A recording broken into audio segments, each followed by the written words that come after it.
Vous conduisez à l'aveugle en ce moment même, et vous ne le savez même pas. Vos phares, même si vos ampoules sortent tout juste de leur emballage, projettent probablement moins de 40% de la lumière qu'ils ont été conçus pour produire. Ce n'est pas parce que quelque chose s'est cassé, c'est parce que quelque chose vous a été retiré. Lentement, silencieusement, au fil des années d'exposition au soleil et à l'oxydation. Chaque nuit, lorsque vous prenez le volant après la tombée du jour, vous prenez des décisions à la fraction de seconde, avec moins de la moitié des informations visuelles que les ingénieurs de votre voiture avaient prévu de vous donner. Une lentille de phare ternie réduit l'émission lumineuse de 57 à 79%. Ce n'est pas une statistique provenant d'un forum obscur, c'est le résultat publié par la Society of Automotive Engineers dans le rapport technique 2006-01-0100, confirmé par des tests ultérieurs de Consumer Reports en 2017, puis encore en 2022. 3 institutions distinctes, un seul et même résultat terrifiant. Vos phares vous mentent. Et pourtant, la solution coûte moins de 5 €. Mais avant que je ne vous montre ce que c'est et comment l'utiliser, vous devez comprendre d'où est né ce problème. Parce que cela n'est pas arrivé par accident. Cela a commencé dans un laboratoire au Japon en 1987. Et l'industrie même qui a créé le problème a passé les 30 dernières années à s'assurer que vous ne trouviez jamais le remède. L'homme moderne vit dans une dépendance totale à des systèmes dont il ne comprend plus les rouages, prisonnier de technologies conçues pour expirer. Nous avons troqué la durabilité contre l'esthétique et la sécurité contre la rentabilité. C'est le conflit central de notre époque. La complexité imposée par l'industrie contre la simplicité oubliée du savoir technique. Pour comprendre comment nous en sommes arrivés là, il faut remonter le temps. Nous sommes en 1987. Direction Tokyo, au siège de Stanley Electric. Leurs ingénieurs, travaillant depuis leur centre de recherche à Tsukuba, développent alors ce qui va changer l'histoire automobile à jamais. Le premier projecteur à réflecteur multifacette au monde. C'était une révolution. Le contrôle de la distribution lumineuse passait de la lentille au réflecteur lui-même. La lentille n'avait plus besoin d'être en verre lourd et fragile. Elle pouvait désormais être fabriquée en polycarbonate. Plus léger, plus résistant, plus aérodynamique. C'était un chef-d'œuvre d'ingénierie. La Honda Accord a importé cette technologie sur les routes mondiales dès 1990. En 5 ans, chaque grand constructeur japonais, Toyota, Nissan, Mazda, Lexus, avait adopté le polycarbonate. L'industrie exultait. Ces lentilles étaient moins chères à produire, incassables, et permettaient toutes les audaces de design. Il n'y avait qu'un seul problème. Un problème catastrophique, que les fabricants connaissaient dès le premier jour. Le polycarbonate n'est pas résistant aux ultraviolets. La science derrière cette dégradation est implacable. Le polycarbonate est un polymère thermoplastique dont la structure chimique repose sur des groupes carbonates reliés par des anneaux aromatiques. C'est ce qui le rend incroyablement solide, utilisé dans les verres pare-balles ou les boucliers anti-émeute. Mais les rayons ultraviolets, spécifiquement les ondes UVA, situées entre 315 et 400 nanomètres, attaquent les liaisons carbonyles de la chaîne polymère. C'est un processus appelé photooxydation. La réaction produit des micro-fissures de surface, une décoloration et une rupture de l'indice de réfraction. La clarté optique se transforme en un brouillard qui disperse la lumière dans toutes les directions au lieu de la focaliser sur la route. Ce n'est pas de la saleté, c'est une dégradation moléculaire. Les ingénieurs de Stanley Electric le savaient en 1987. Ceux de Toyota le savaient en 1989. Ils ont donc développé une solution, un vernis protecteur anti-UV appliqué en usine, cuit directement sur la surface. Une barrière optique conçue pour absorber les radiations avant qu'elles n'atteignent le polycarbonate. Mais ce bouclier n'était prévu que pour durer 7 à 10 ans. Après cela, le chaos visuel. Pourquoi n'avez-vous jamais entendu parler de la solution permanente ? Parce que le remplacement des phares est un marché annuel de 6,2 milliards de dollars rien qu'aux États-Unis. Un concessionnaire vous facturera entre 300 et 900 € pour remplacer un bloc optique terni. Les kits de polissage vendus 25 € en magasin, qui vous obligent à poncer et lustrer tous les 6 mois, génèrent plus de 400 millions d'euros par an en ventes répétées. Ils ont besoin que vous reveniez. Un vernis bicomposant 2K en aérosol, qui imite le revêtement d'usine et adhère de façon permanente, ne génère aucun revenu récurrent. On ne peut pas breveter le processus, on ne peut pas construire un modèle d'abonnement autour de lui. Vous le faites une fois, cela dure 5 ans, et vous ne payez plus jamais un garage pour une tâche que vous auriez pu accomplir en 40 minutes avec du papier de verre et une bombe de peinture. Les gestionnaires de flotte à Osaka utilisent cette méthode depuis 2001. Sur une flotte de 34 vannes Toyota Yaris, pas un seul phare n'a été remplacé en 23 ans. Le coût, environ 6 € par véhicule. Le secret réside dans l'application d'une résine acrylique réticulée à l'isocyanate après un ponçage à l'eau rigoureux. Pour tester cela vous-même, vous aurez besoin de papier abrasif à l'eau, de grains 400, 800, 1500 et 2000, ainsi que d'une canette de vernis 2K. Le ponçage élimine la couche moléculaire dégradée, et le vernis 2K recrée la barrière protectrice d'origine. C'est une chimie industrielle appliquée au niveau domestique. Les solutions les plus efficaces ont déjà été découvertes il y a des décennies, mais elles ont été enfouies sous des couches de marketing et de profitabilité. Nous avons oublié comment entretenir nos outils parce qu'il est plus rentable de nous les faire racheter. Mais le savoir ne survit que lorsqu'il est utilisé. Aujourd'hui, vous ne faites pas que réparer une voiture, vous récupérez une part de souveraineté technique que l'industrie a tenté de vous confisquer. Conduisez avec les yeux ouverts. Partagez ce savoir, car une information cachée est une information morte.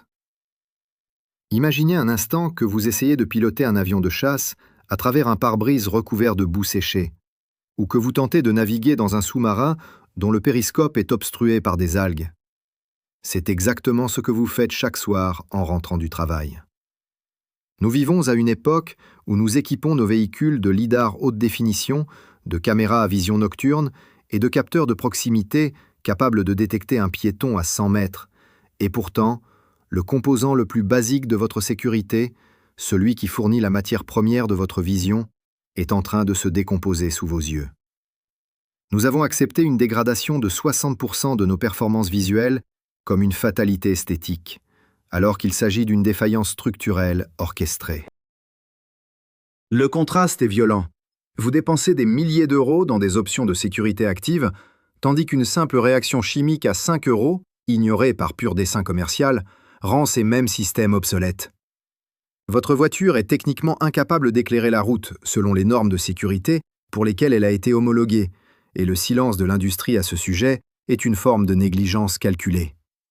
Pour comprendre l'ampleur de cette trahison, nous devons retourner dans les archives de l'ingénierie automobile, là où le verre a été sacrifié sur l'autel du profit et du design.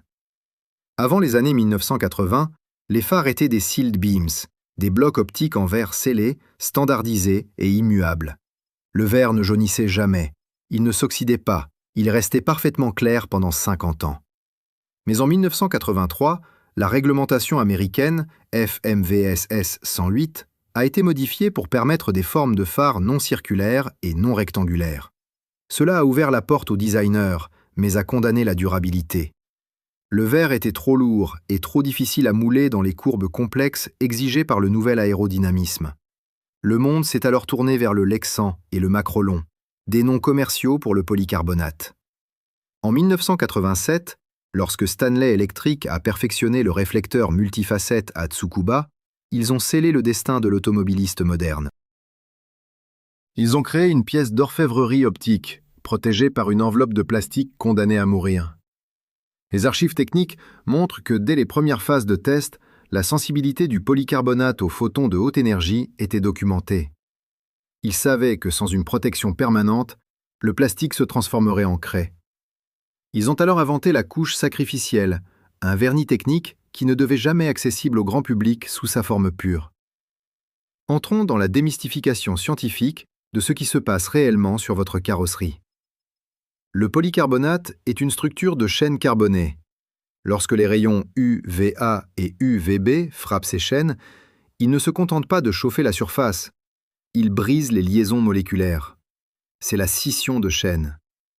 Ces fragments de polymères brisés créent des radicaux libres qui, en réagissant avec l'oxygène de l'air, forment des groupes carbonyles et hydroxyles. C'est cette nouvelle structure chimique qui est jaune et opaque. Le polissage classique, que l'on vous vend en kit, est un leurre scientifique. En frottant avec une pâte abrasive, vous retirez la couche oxydée, certes, mais vous exposez le polycarbonate nu, qui est encore plus vulnérable qu'avant. Sans le vernis protecteur, la réaction de photooxydation s'accélère de façon exponentielle, car la barrière de protection d'origine a été totalement décapée.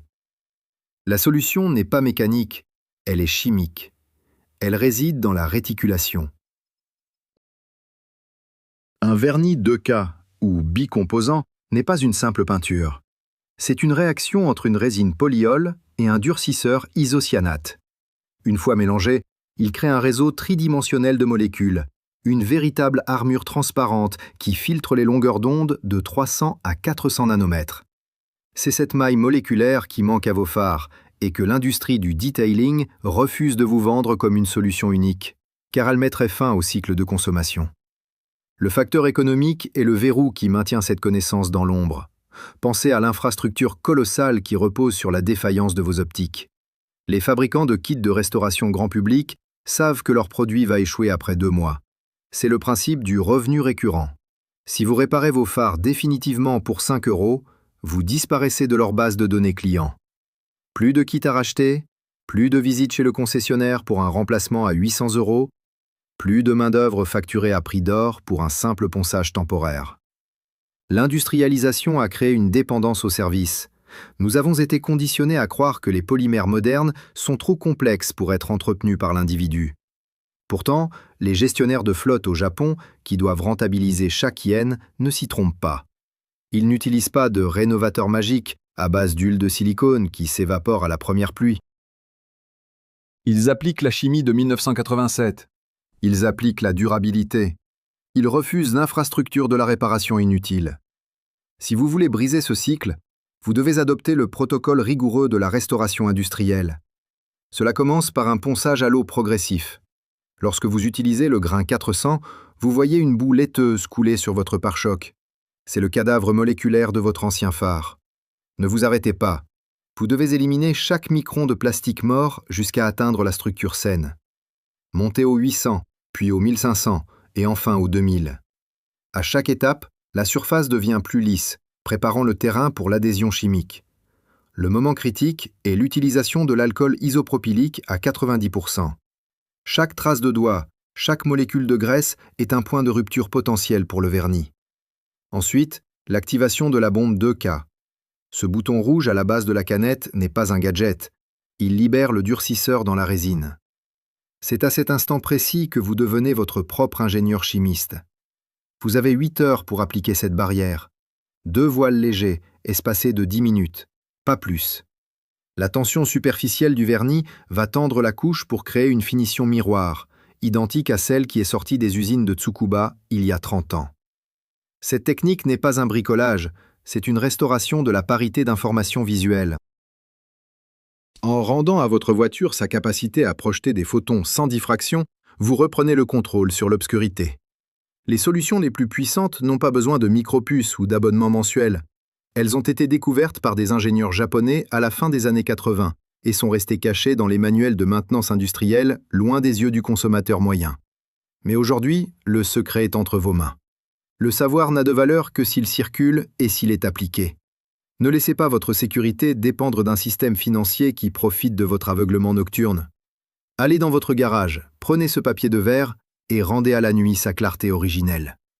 Partagez cette méthode avec ceux qui roulent encore dans le brouillard de l'ignorance industrielle. La prochaine fois que vous allumerez vos feux de croisement, vous ne verrez pas seulement la route. Vous verrez la preuve qu'une solution simple peut vaincre un empire de l'obsolescence. Restez avec moi, car ce n'est que le début.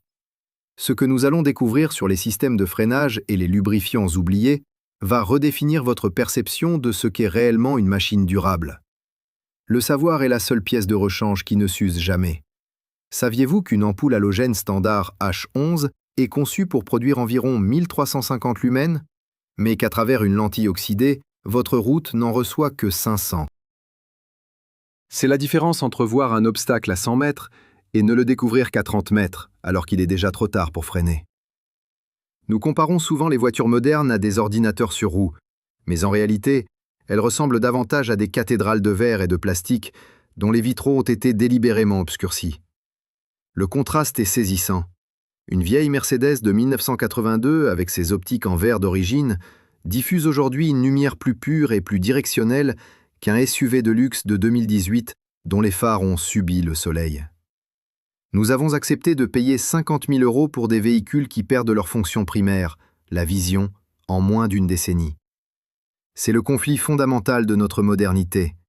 Nous sommes entourés de systèmes complexes, de capteurs et d'électronique de pointe, mais nous échouons sur la physique élémentaire de la transparence. L'industrie nous a rendus dépendants de solutions de remplacement coûteuses, alors que la science de la préservation, simple et efficace, est connue depuis 40 ans. Pour trouver l'origine de cette amnésie collective, il faut plonger dans les archives techniques de la Society of Automotive Engineers. Le document technique SAE 2006-01-0100 n'est pas qu'un simple rapport. C'est l'acte de décès de la visibilité nocturne telle que nous la connaissions.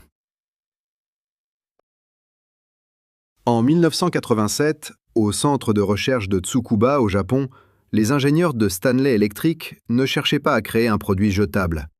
Ils vivaient l'apogée de l'ère de la bubble economy, une période où l'excellence technique japonaise ne connaissait aucune limite budgétaire.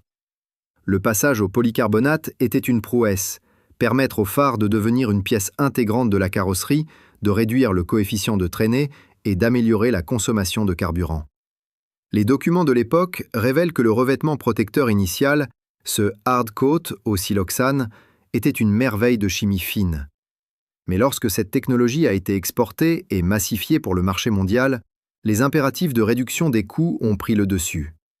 Ce qui était une solution d'ingénierie durable est devenu un point de défaillance programmé.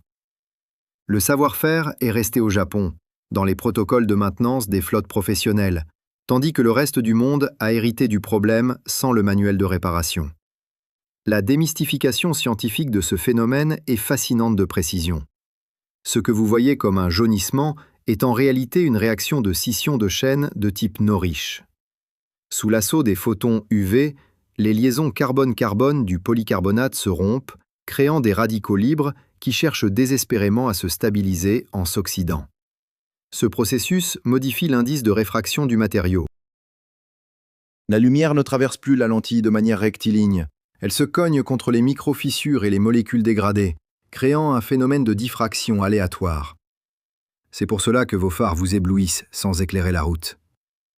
La solution ? Ce fameux vernis 2K, à moins de 5 €, repose sur la chimie des isocyanates.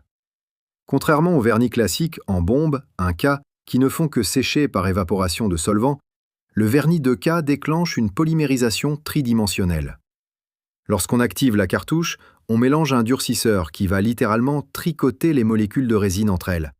Le résultat est une maille moléculaire si serrée qu'elle devient imperméable à l'oxygène et aux UV. On parle ici de nanomètres de protection qui font la différence entre la vie et la mort sur une route de campagne. Le facteur économique qui étouffe cette vérité est colossal. L'industrie automobile ne vend pas seulement des voitures, elle vend de la maintenance. Le marché des phares de remplacement pèse 6,2 milliards de $. Si chaque conducteur savait qu'une canette de Spremax 2K à 8 $ et 3 feuilles de papier de verre peuvent restaurer une clarté d'usine pour 5 ans, les marges bénéficiaires des départements pièces et services s'effondreraient. C'est une économie de la négligence. On vous vend des kits de polissage à 25 € car ils garantissent votre retour. Sans la protection chimique 2K, le plastique nu s'oxyde 10 fois plus vite. C'est un système de rente basé sur l'ignorance. Les solutions simples ne nécessitent pas d'infrastructures complexes, pas de valises de diagnostic, pas de main-d'œuvre spécialisée à 120 € de l'heure. Elles ne demandent que du temps et de la méthode. Les opérateurs de taxi à Nagoya l'ont compris depuis 2009. Ils tiennent des registres où chaque centime est compté, et leur conclusion est sans appel. La maintenance préventive avec du vernis bicomposant est 40 fois moins chère que le remplacement.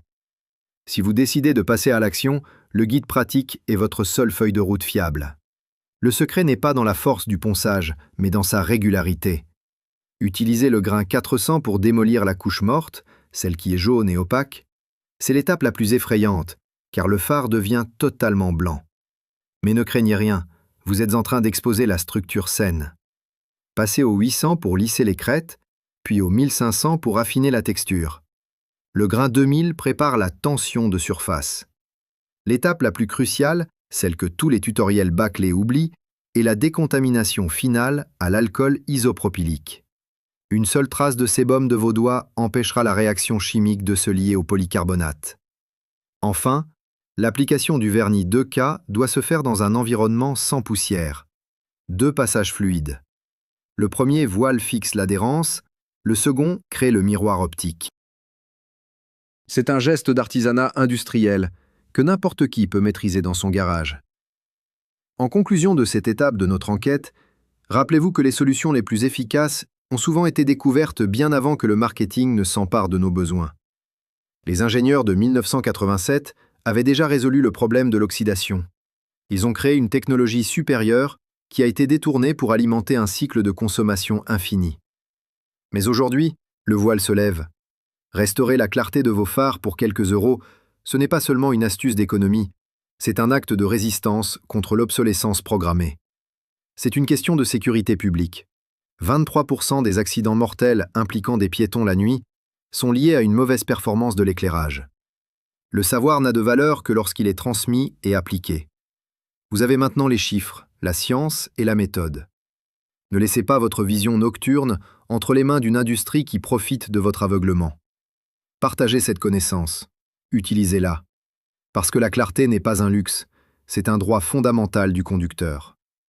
Dans la prochaine partie, nous irons encore plus loin en explorant un secret de maintenance japonais qui rendra vos freins virtuellement éternels.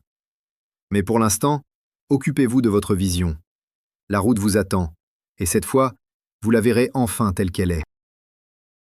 Imaginez un instant que vous êtes aux commandes d'un navire de plusieurs tonnes lancé à 110 km/h dans une obscurité totale, avec pour seul guide une lanterne dont la mèche est à moitié consumée. C'est la réalité physique de chaque conducteur qui prend la route avec des optiques jaunies. Nous dépensons des fortunes dans des systèmes de freinage d'urgence assistés par ordinateur et des pneus à haute adhérence, mais nous oublions que tout ce système repose sur un flux de photons qui doit traverser une barrière de plastique dégradée. Le contraste est brutal. D'un côté, une industrie qui vous facture 900 € pour un bloc optique neuf, et de l'autre, une réaction chimique de réticulation qui coûte moins cher qu'un repas rapide et qui redonne à votre vision sa portée originelle. C'est ici que réside le conflit fondamental de notre époque technologique. On nous a appris à remplacer l'objet alors que la science nous permet de restaurer la fonction. Nous sommes devenus des consommateurs passifs de solutions complexes, là où nos aînés étaient des utilisateurs actifs de principes simples. Le savoir technique a été remplacé par le marketing de la commodité, créant une dépendance coûteuse et, dans ce cas précis, mortelle. Pour retrouver la trace de cette connaissance occultée, nous devons retourner dans les laboratoires de Tsukuba, au Japon, en cette année charnière de 1987. Stanley Electric venait de breveter le projecteur multifacette, une avancée qui permettait enfin de s'affranchir de la forme rigide des lentilles en verre. Mais les archives internes montrent que les ingénieurs étaient parfaitement conscients de la fatigue moléculaire du polycarbonate. Ils avaient déjà conçu le remède, avant même que le premier phare ne sorte de la ligne de production. En 1989, Toyota a intégré ses protocoles de protection UV directement dans ses chaînes de montage, appliquant un vernis protecteur si fin qu'il était invisible, mais si puissant qu'il pouvait absorber 99% du rayonnement ultraviolet. Ce système de connaissance n'était pas un secret pour les ingénieurs, mais il est devenu une menace pour les services après-vente.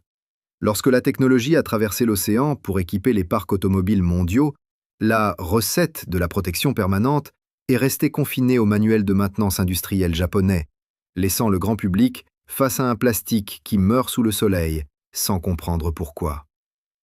La science de cette mort lente est d'une précision chirurgicale. Le polycarbonate, malgré sa robustesse, possède un talon d'Achille, les photons de haute énergie.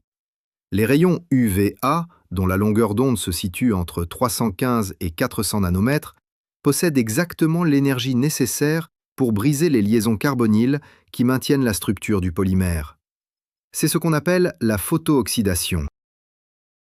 Chaque seconde d'exposition au soleil est une attaque microscopique qui crée des micro-fissures de surface et fragmente les chaînes moléculaires.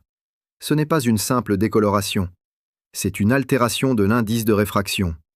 La lumière, au lieu de passer librement, est diffractée, dispersée, perdue. C'est ici que la chimie bicomposant 2K intervient.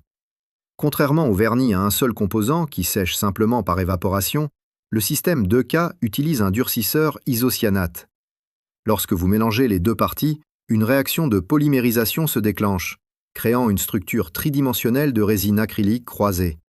Cette maille moléculaire agit comme un bouclier actif qui intercepte les UV avant qu'ils ne touchent le plastique. Nous parlons d'une protection qui se mesure en microns, mais qui pèse des tonnes en termes de sécurité routière. Pourquoi cette solution a-t-elle été effacée de notre quotidien? La réponse est mathématique. Le marché mondial du remplacement des phares génère plus de 6 milliards de dollars annuellement. Si vous, le consommateur, apprenez qu'une bombe de vernis 2K à 5 € peut rendre votre phare éternel, vous détruisez tout un écosystème de profit.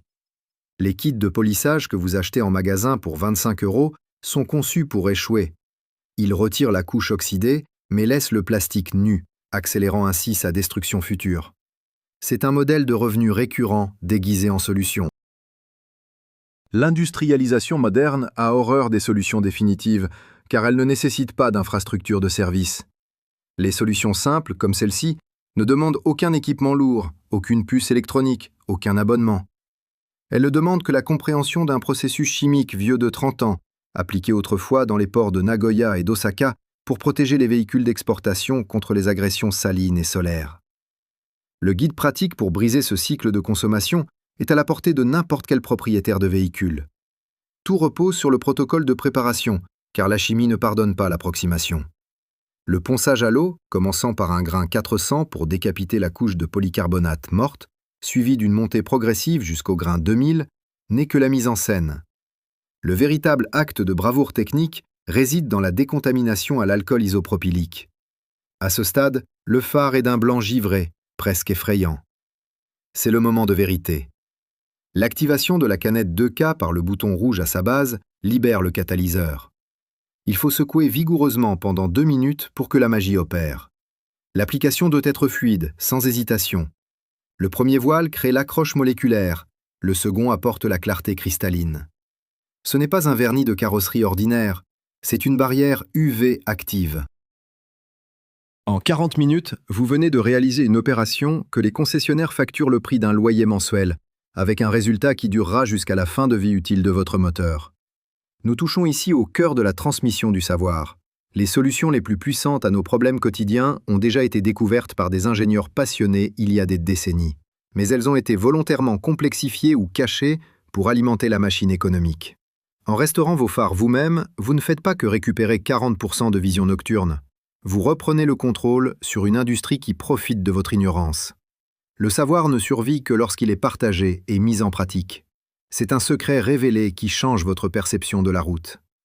Mais ce n'est que la partie émergée de l'iceberg. Si l'on vous cache la vérité sur un élément aussi visible que vos phares, imaginez ce qu'ils font avec ce que vous ne voyez jamais, caché sous votre châssis ou à l'intérieur de vos étriers de frein. La clarté est la première étape du réveil. Restez attentifs, car la prochaine révélation sur les composés chimiques japonais destinés aux freins va faire grincer bien des dents dans l'industrie de la réparation. La transmission commence maintenant. Partagez cette vidéo, car chaque phare restauré est un pas de plus vers une route où l'on ne conduit plus à l'aveugle.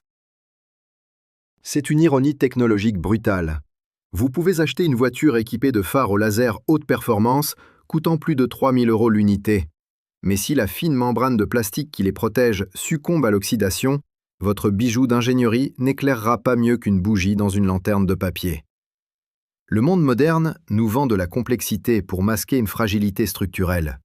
Nous sommes entourés de systèmes conçus pour s'autodétruire silencieusement sous l'effet du spectre invisible de la lumière. Le conflit est là, tapi dans l'ombre de chaque garage. D'un côté, une industrie qui exige votre abonnement financier à la défaillance. De l'autre, une solution chimique à 5 € née dans le sillage de l'excellence japonaise des années 80, capable de restaurer une souveraineté visuelle totale. Nous avons troqué le savoir-faire contre le confort du remplacement. Mais le prix de cet échange se mesure aujourd'hui en vies humaines et en milliards de dollars de gaspillage. Vos phares ne sont pas seulement opaques, ils sont le symbole d'une connaissance qu'on a tenté de vous faire oublier. Le point de rupture historique se situe précisément en 1987, au centre de recherche de Stanley Electric à Tsukuba. Lorsque les ingénieurs ont finalisé le premier projecteur multifacette, ils n'ont pas seulement créé un nouveau design, ils ont instauré un nouveau paradigme de maintenance. Ils savaient que le polycarbonate, ce polymère thermoplastique extraordinaire utilisé dans les verres par balles, était chimiquement incapable de survivre seul aux radiations UVA situées entre 315 et 400 nanomètres. La solution était un hard coat appliqué en usine, une barrière moléculaire cuite à haute température. Mais ce que l'industrie occidentale a sciemment omis de vous dire en important cette technologie, c'est que ce bouclier est une pièce d'usure. Au Japon, cette réalité est intégrée. À Osaka, j'ai rencontré un coordinateur de maintenance gérant une flotte de 34 vannes Toyota Hiace. Depuis 2001, ils n'ont pas remplacé un seul bloc optique. Leur protocole ? Un ponçage humide suivi d'un vernis 2K bicomposant tous les 4 ans. Coût par cycle, 800 yens, soit environ 5 €. Pendant ce temps, l'automobiliste moyen en Europe ou en Amérique dépense 400 € minimum chez son concessionnaire pour la même prestation, ou pire, pour un remplacement complet, totalement inutile. La démystification scientifique de ce procédé est votre meilleure arme. Ce que vous appelez buée ou jaunissement est une photooxydation moléculaire. Les photons UV brisent les liaisons carbone, créant des radicaux libres qui dégradent l'indice de réfraction du plastique. Le polissage simple est une erreur fondamentale, car il retire la protection résiduelle et expose le polymère nu à une agonie encore plus rapide. La solution réside dans la réticulation chimique du vernis 2K. Contrairement au spray classique, le système 2K contient un durcisseur isocyanate qui, une fois activé, crée un réseau tridimensionnel de résines acryliques. Ce n'est pas une couche de peinture, c'est une nouvelle peau moléculaire. Elle intègre des absorbeurs UV et des stabilisateurs de type HALS, Hindered Amine Light Stabilizers, qui interceptent l'énergie solaire avant qu'elle n'atteigne le polycarbonate. C'est la science de l'infiniment petit au service d'une sécurité monumentale. Pourquoi ce savoir est-il resté confiné aux flottes professionnelles japonaises ? Parce que le marché de la réparation des phares pèse 6,2 milliards de dollars. Les kits à 25 € que vous trouvez en rayon sont délibérément incomplets. Ils vous vendent l'abrasif, mais oublient le scellant permanent, vous enfermant dans un cycle de rachat tous les 6 mois. C'est l'économie de la récurrence contre l'ingénierie de la solution.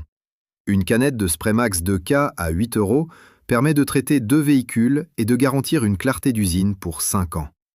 Ce n'est pas un produit que l'industrie veut voir entre vos mains, car il ne nécessite aucune infrastructure, aucun abonnement et aucune dépendance envers le réseau de pièces détachées. Ils ont besoin de votre aveuglement, au sens propre comme au sens figuré. Voici le protocole complet, la méthode héritée des ateliers de Nagoya, celle que vous ne trouverez pas dans votre manuel d'utilisateur. Écoutez attentivement, car chaque étape est une barrière contre l'échec. Le coût total de vos matériaux sera inférieur à 12 €. Étape 1, masquage. Utilisez du ruban de masquage pour protéger la peinture environnante sur 15 cm. 5 minutes de précaution pour éviter des heures de carrosserie. Étape 2, le ponçage de destruction. Avec du papier 400 à l'eau, saturez la surface. Poncez de manière horizontale. Vous verrez une pâte jaunâtre couler, c'est le plastique mort. Continuez jusqu'à ce que l'eau devienne blanche. Étape 3, le raffinement. Passez au grain 800, puis 1500, puis 2000. Le phare doit devenir lisse comme de la soie, avec un aspect givré uniforme. Étape 4, la décontamination. C'est ici que 90% des gens échouent. Utilisez de l'alcool isopropylique à 90% sur un chiffon propre. Aucune trace de doigt, aucune poussière ne doit subsister. La liaison chimique en dépend. Étape 5, l'activation. Prenez votre canette de vernis 2K.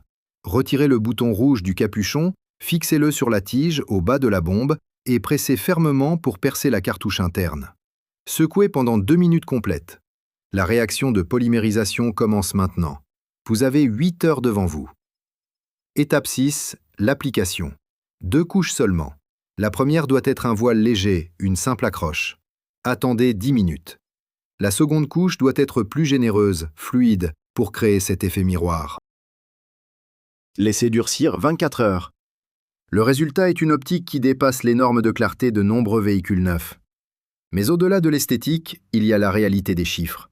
Une étude de l'AMADMA-A et de la NHTSA montre que le taux de mortalité nocturne est 3 fois plus élevé que celui de jour. La dégradation des phares contribue à 23% des décès de piétons la nuit. Ce n'est plus une question de cosmétique automobile, c'est une question de survie. Un chauffeur de taxi à Nagoya, dont les véhicules parcourent 100 000 km par an, utilise ce protocole depuis 2009. Son coût total de maintenance des phares sur 15 ans, moins de 80 €. Comparez cela à vos factures de garage. Ce secret, né dans un laboratoire de Tsukuba en 1987, est le rappel que les solutions les plus puissantes sont souvent les plus simples, une fois qu'on retire le voile du profit industriel. Le savoir technique est une forme de liberté. En restaurant vos phares, vous reprenez le contrôle de votre sécurité et vous défiez un système qui parie sur votre ignorance. Mais ce n'est que la première brèche dans le mur. Restez avec moi, car ce que nous allons découvrir sur les inhibiteurs de rouille japonais et les graisses de suspension oubliées va radicalement changer votre façon de posséder une machine. L'industrie de la réparation a peur des consommateurs informés. Soyez ce consommateur. Le savoir ne survit que s'il est utilisé et transmis. Partagez cette vidéo avec chaque personne que vous connaissez qui roule de nuit. Brisez le cycle. Drive with your eyes open. On se retrouve dans la prochaine enquête.